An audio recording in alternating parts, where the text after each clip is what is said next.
been a military brat all my life. However, I've been in the industry of aviation for the last 21 years. And I became an FE somewhere around 15 or 16 when I really started looking at conspiracies. I looked into Benghazi because I happen to work on government contracts abroad, overseas.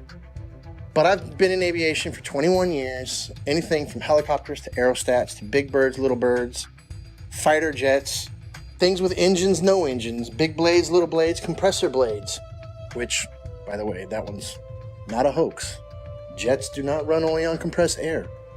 Contrary to popular belief, it takes compressed air in a blended ratio of air to fuel to drive the now heated gas and rotate the compressor blades.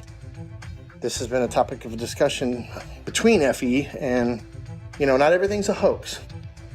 Coriolis effect. With that ties into, obviously with no spin, around the axis points that they say exist at 23.4 conveniently, 66 off the 90 degrees, right? Everything ties into 666 with NASA and all the BS scientists. Our aircraft have things called ADIs, attitude direction indicator, which gives correlation between the aircraft housing or the shell around the gyro itself. The ADI is nothing more than a gyro that will always reference level. I don't care what any pilot says. I don't care what any mechanic tells you. There's a reason that pilots have one book called a Pilot Operating Handbook, and there's every other book, right? From structures to avionics to wiring diagrams to the actual components that make up these systems. That is a standalone system. The ADI does not lie. I don't care how cold it is, how high you are, and some of these guys are pretty damn high. It doesn't matter where you're going. It doesn't matter where you've been. It doesn't matter where you are over the realm itself. As far as ADIs, in every aircraft, it references the level horizon or references sea level always.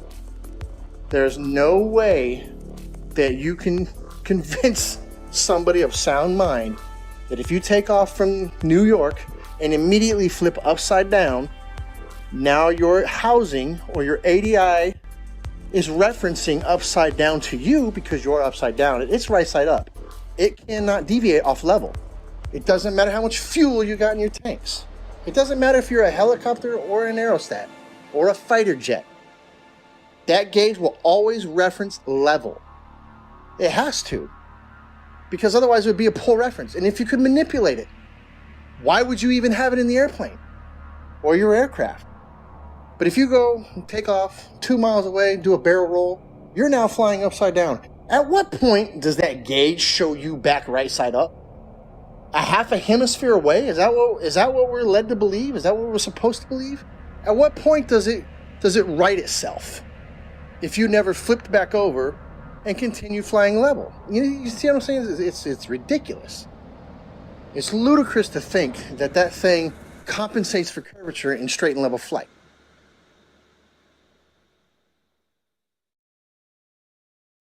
Interesting side note, I worked on Aerostats for several years, and I always ask people who try to bring up gravity, well, how come my 4,000 pound, 74,000 cubic foot Aerostat isn't getting pushed towards the ground? It weighs more than you do, which you believe gravity is pushing you down, right? Because these are some dense ass people. But how come the Aerostat's not getting driven into the ground? It weighs more. It's definitely larger than the size of a house. It's more than size of most houses. So why isn't it getting driven to the ground? Well, that's because it's displacing less weight than the atmosphere or the medium that it's in. And I try explaining that. I don't know how many times you've probably posted something on this. I don't know how many times we're going to have to post something on this. But every time that little kid lets go of that helium balloon and starts crying. But truth be told, I've been to many countries, done many things, all things aviation. I can say with absolute certainty, and I can attest, the plane does not dip nose down to follow the curvature of the Earth, ever. Matter of fact, most planes have an airfoil that are 3 degrees nose up in straight and level flight. And the reason that is simple. If the nose of the aircraft was at 0 degrees or level flying through the air, then it would porpoise, right? It would be quite violent because some of the air would go over the nose and some of the air would go under the nose. And it would cause that nose to go up and down, which is literally like a porpoise or a dolphin out of water. And that's exactly what would happen. So the wings are designed When they are level, the nose is 3 degrees nose up. The fact. Three-dimensionally. It is two-dimensional. It is the amount of deviation that's required for you to come back inward.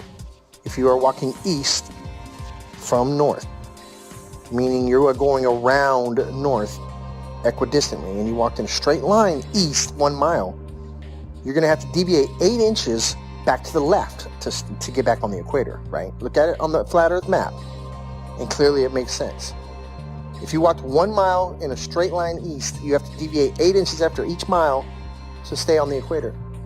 The 8 inches per mile squared is a real measurement, if in fact we consider the equator to be a real place, a real location, ever, always.